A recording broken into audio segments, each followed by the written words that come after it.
In this video, I will show you how you can trim and split the videos.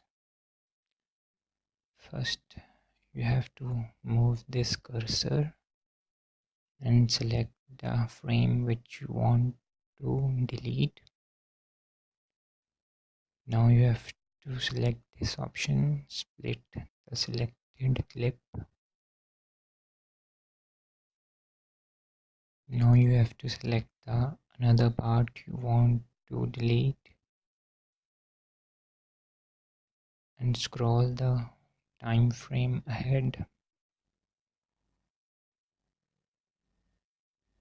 and again click this option. Now you can see your video is divided. Now you have to press the delete button given above, and you have to remove and fill gap to join this video.